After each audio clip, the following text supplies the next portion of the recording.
I do. I don't like it. I don't want to do it. I need to go home. Hey everyone, and welcome to Beyond Comfort, a podcast all about testing the limits of your social anxiety. We're your hosts, Michelle and Elle. Every episode will follow us on our journey to break out of our comfort zones by doing something our anxieties tend to hold us back from. Whether it's a huge adventure or chatting with someone new, we will take you through the thoughts, conversations, and experiences that trigger the parts of our brains that tell us not to do something. For today's episode, we are going to a stand-up comedy show, purposely sitting in the front row to try and combat all the anxieties that come with being randomly called out in public. On a normal day, going to a comedy club is not something we would typically do. This was only my second time going to one. But what made it even worse for my anxiety was that Elle was nearly an hour late to meeting me. Okay, y'all, I'm in the subway station and I'm right stressed because Elle and I were supposed to leave at 6 and it's now 6:19 and she's still not out of work. What happened, Elle? I had an event at work. It was supposed to be done right at 5:30. I was trying to say bye to the couple, being a respectful event planner, and I was just standing there waiting to talk to them and say goodbye. So as you can imagine, it's a little bit stressful because we know we had to be there. The show started at 7 and we wanted to get there early because we wanted to be sat right at the front. So I'm thinking, okay, we can't meet at my place. That's one little issue in this plan. And the thing about anxiety, I find, is that expectations are a huge thing. Like if you set an expectation or a plan for how the night's going to go and then that gets changed, it can really derail how you feel about the whole night. So it could ruin your mood. Yeah. So this little timing issue fully could have ruined our entire night. Thankfully, we got over it pretty quickly once we actually met up and realized that we were only 10 minutes away. It could have easily ruined your mood. Well, it did for 10 minutes. I could tell it did. I was like, my friend's mad at me. I am fucked. I could tell it ruined your mood. You come in and you don't even say hello. You just start pacing down the subway tracks. I ran. I don't think Michelle understands. I ran. My friend. I'm out of breath. I'm sorry, my friend. There's literally nothing I could do. See, so it's just really a revolving door of stress that really didn't need to occur. But I think not at all. But I think we're both pretty good at okay, you feel the stress for a minute and then you just put it aside and you're like, this is done. Yeah, because we didn't even start our night. And I think that we both knew we didn't want to ruin our night. Exactly. But before we get into this whole endeavor of a night, we kind of want to explain to you what social anxiety is to us, because I know it's different for everybody. So yeah. Social anxiety can feel and look extremely different based on the person, but for me, I think that social anxiety is just making plans and wanting to go out and do things, but when it comes down to it, not being able to. There's some part of my brain that's telling me that I can't or I shouldn't, and I feel like I always just need to stay at home, and that fucking sucks. No, I fully agree.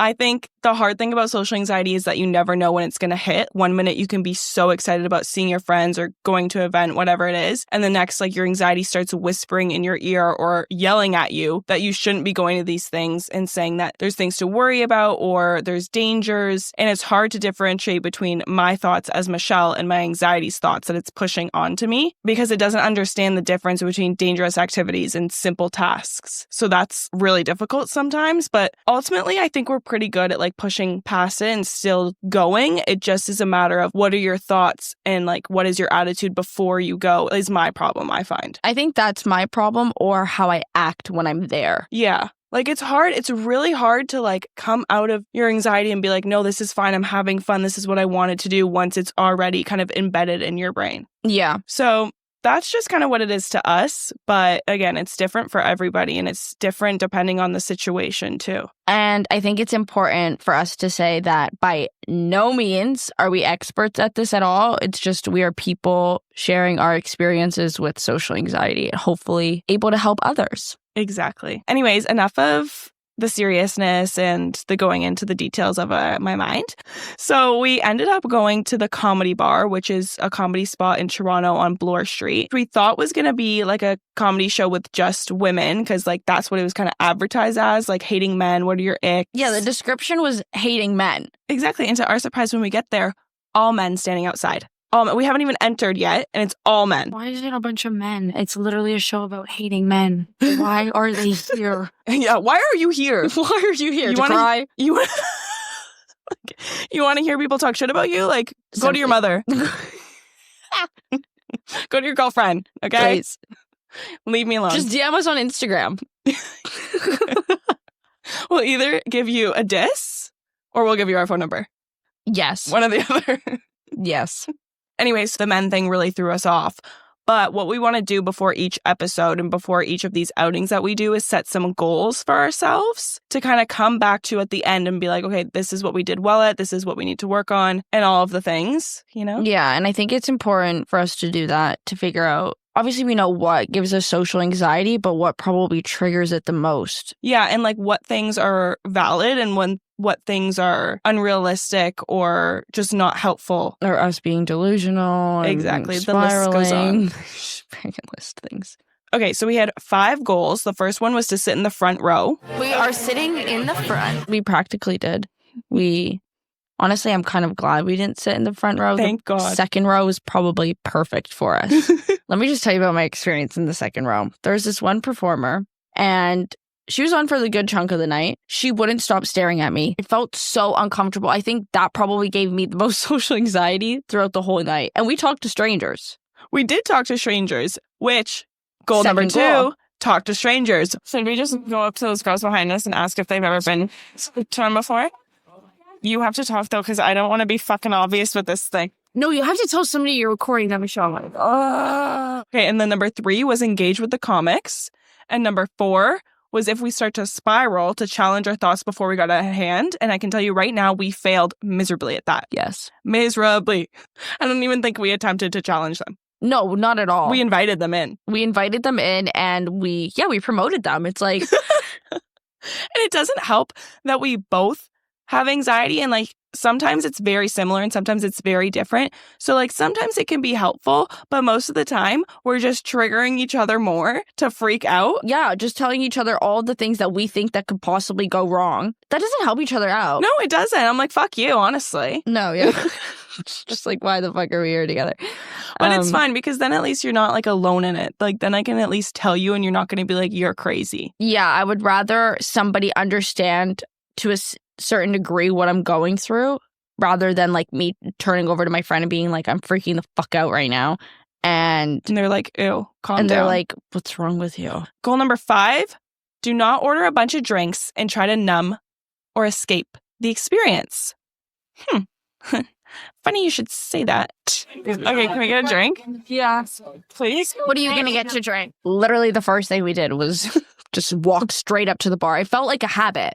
I feel like overall, it was a good show. Like the last comedy show I went to, I think it was all newbies and it was super, super awkward.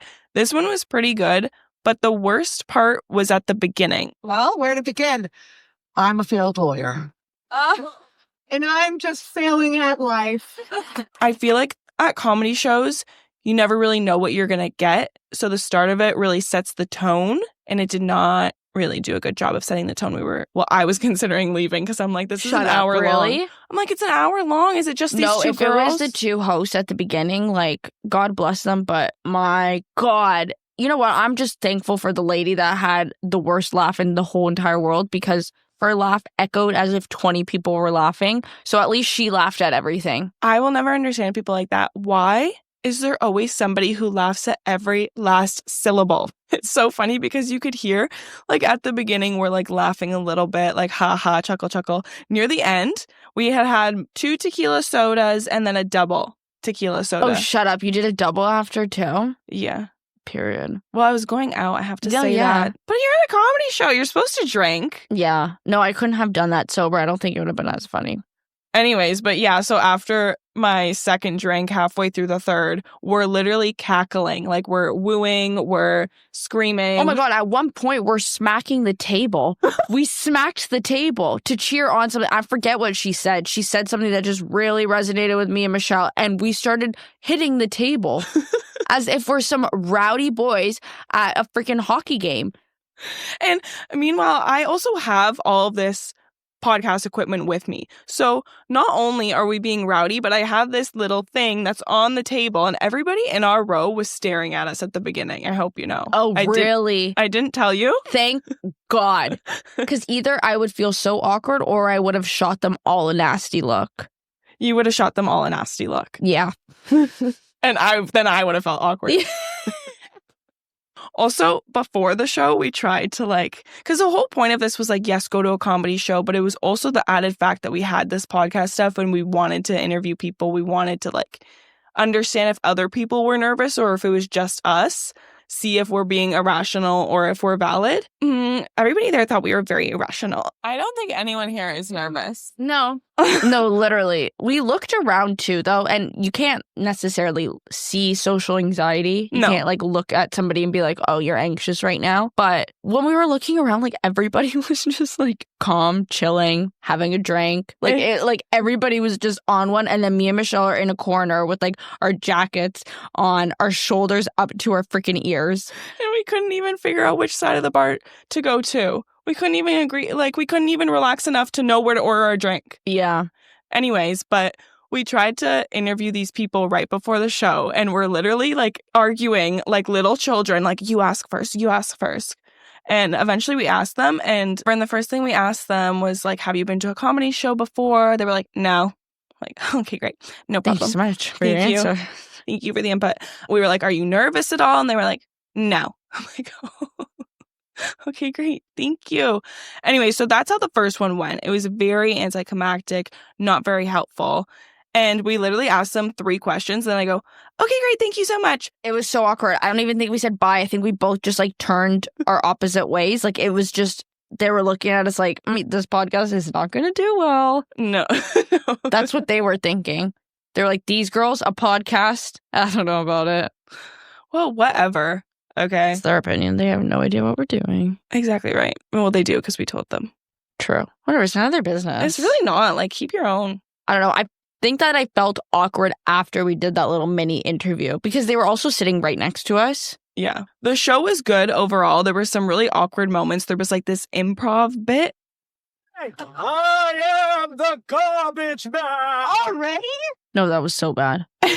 No, that was so bad. That was the point where I was like, okay, I'm leaving. I can't do this anymore. No, if that's what the rest of the show was. There was this guy and he was dressed as a literal wizard with an eye patch and he was talking about garbage. And I was he was saying he was the garbage man. I didn't understand it. Anyways, there's no point in dragging you along in how horrendous that was because I don't want to relive it. So you don't need to relive it. No, agreed. But there was one really good comic where I think when she came on, we were like, okay, this is why we're here. I have to look up her name, but I think it was Bethany something. Okay. I'll believe it. She basically came on and immediately started saying I have social anxiety, so I try to set goals for myself. And we were like, what? But yeah, she came on. She was really funny and she was just talking about social anxiety and she went into exposure therapy. And that's basically where you put yourself in uncomfortable situations to kind of increase your tolerance for that and reduce your anxiety in unfamiliar settings. And so after hearing her talk about exposure therapy and her experience, and we're like, you're actually the one on the stage. We're just sitting in the audience. We need to boss up a little bit. We've had our drinks. It's time to get serious about this. So then after the show, we were like, okay, time to interview comics. And we did. We interviewed 2 comics. What was the guy's name? Dan and Ava Val. We planned to interview the hosts of the show, but we didn't see them after. And because we were a little bit flustered, there was music going on, there was tons of people. So it was a little bit awkward on our end. We would ask a question and then kind of just stop talking in the middle of it for them to answer. Do you ever look for people who look kind of nervous to test that, or you? But that's not how you ask a question. That's not how they taught us in grade 1. No, but honestly, the comics were so nice and they gave us really good answers. And then after, we kind of explained what it was for. We didn't really say that in the beginning because I think we were flustered and didn't know what to do. So we just started asking them questions without giving any Right. And I think then we asked them, all of a sudden we asked them a question about anxiety or social anxiety. And then we're like, oh, and by the way, this is why we're asking this. This is what we do. Yeah, I think the one guy even was like, so what is this? What is this for? I think he did. And we were like, oh yeah, maybe it's important to mention that. But yeah, and they gave us some really good insights. Even being up there on the stage, you still get nervous, but it's all about perspective. You have to get outside of yourself with anxiety because it's so self-involved that you have to actually try to get out of it to see whether it's being helpful or not. Yeah. Because it's not always bad. Sometimes it does help you in certain situations. No, for sure. I agree. I think that Ava's advice was really good. I've been doing stand-up for 18 years. I love it. It's my dream job. It's the only thing I've ever wanted to do. Stand-up is fun on its own, I'm more a performer than a writer, and I like to perform. I like to have fun up there and play. I like surprising myself and the audience. And like when it comes to social anxiety, like stand-up is such a great form of exposure therapy where like you keep exposing yourself to these awful anxiety-riddled situations, but then you survive them. And then you do it again and you survive that one. And you come out the other side being like, well, maybe I was humiliated, maybe that bombed, but like I'm alive and I'm fine, so I can do it again. You can do anything you set your goddamn mind to. So her thing was it was just play. That's what she kept saying. Mm-hmm. Like, it's hard for us to be here and be like, oh yeah, like take things lighthearted. Yeah. Oh, I think this is important to say. Okay. During Dan's interview, is he says, nobody remembers except you. I've been a comic for 3 years.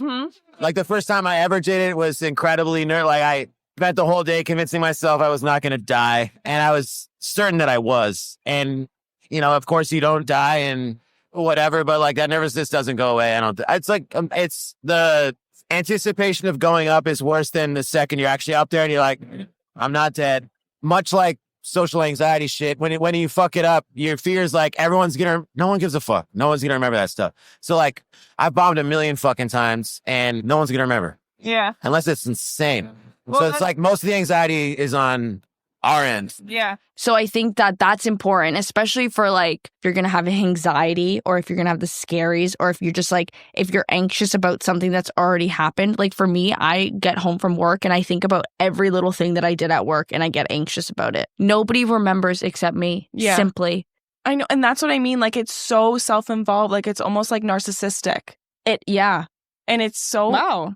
I know. I Maybe just... we're... Let's go get him checked. Anyhow, so our interviews went overall well with the comics. And then right after we left the show, it was like complete 180 twist of how we were feeling. We were different people. Like if you listen to the audio at the beginning of the show versus the end of the show, it is different people. Granted, yes, you had technically 4 ounces. I had 3 drinks. 2 being them 9-ounce glasses of wine. I had to have a couple of drinks to like be able to interview. But after that, I'm like, fine. I'm like, social anxiety. Ew. Okay, but we interacted with strangers. We interacted with the comics. We didn't spiral. We did everything we said we were going to do. How do you feel about that? I feel so much better. I'm like, why the fuck were we anxious? Like, not even, like, even if they picked on us, we would have been fine. We would have been fine. However, if they picked on us, like every time they were trying to pick someone, like my heart stopped. I know. That's the one my thing. mind Yeah. went blank. No, yeah, 100%. Like the second they were like, oh, it's somebody from the crowd. I'm like, if they're going to pick me, what am I going to say? Like, what are they going to talk about? A little liquid courage never hurt anybody. No. Okay. At least we don't do. But maybe that means our goal for next time is to not drink. No, I really think it should be, and we'll go back to our goals. Well, some are very centered towards a comedy show, but I think that talking to a stranger should go back on the list. Yeah, I think talking to a stranger kind of always needs to be there because we have a tendency to just sit in the corner and like talk to ourselves. And it's really not a good quality. Yeah, because we can do that at home. And it also depends on the setting. Like, I always feel like I literally get stuck. Like, I feel like I can't move my body. I can't move my mouth to like go and talk to people. Especially when people are pushing me to do it. Like, never push me to do that because I will literally stand still and start freaking out and tell you to do it for me. No, exactly. That's why I would never, ever tell my friends, oh, I think that guy's cute. No! Because they would push me to go talk to him. I'd be like, no, like, if he wants to talk to me, he'll come to me. But that's how, like, that's a whole different story. That's just how I act with men, okay? Yeah, we'll get into that at a different time. But that'll stay on the list, talk to a stranger. And then, so we did sit in the front row, second row, whatever. We did engage with the comics and we did a pretty good job at it. So I'm happy about that. We didn't really challenge our thoughts very often, literally until they were non-existent, like at the end where we weren't stressed anymore. So that's probably something we could do better. And then, yeah, just not order a bunch of drinks. And it also depends on the setting. Like if it's a drinking setting, which this one kind of was, it's hard to do that. Yeah, I agree. But I'm just happy that like you gain so much perspective after the fact. So I'm happy that at least we didn't go in stressed and then left stressed and we're analyzing every last thing we said to the comics or said to the people in the crowd. That would have been a bad ending for me if we had done that. No, I agree. If we left the same way that we went in, I would have been disappointed within ourselves because that just meant that we didn't challenge ourselves enough or we were sober. So we had, at the end of the day, I woke up the next morning and I said, I had so much fun with my best friend. Yeah. And I even went out after and I didn't have anxiety. I didn't have scaries about anything. No, and that in itself is a miracle. I know. I feel like it's because we were actively challenging ourselves. So yeah, so join us. Do it with us. I don't know. Do something crazy. Yeah, I think we should end off every pod with a little task for somebody to do every week. Yeah. Okay. I think this week would be to compliment a stranger. Yeah, that's easy enough. That's easy and that's nice. Like, you're going to make somebody's day. Yes, you're going to feel really uncomfortable, but I promise you that person's going to be thinking about it for the rest of the day. Yeah. I genuinely always want to compliment strangers, but I'm so scared to. I can do it, but I can only do it when it's like in the flow of a moment. Yeah, I get that. So yeah, thank you for joining us. I hope you're able to relate to at least some of this. And if you weren't, that's so amazing for you. Yeah, then good for you. Get off the pod. Stop listening. We're excited to do this all again next week when we go to a downtown Toronto darty. So until then, please DM us at Beyond Comfort Podcast with your anxieties, stressors, whatever's on your mind that you want to combat, and we'll come back to it on the next episode. Yeah. Okay, bye, guys. Okay, bye. Love ya. Okay, we did it. Yay!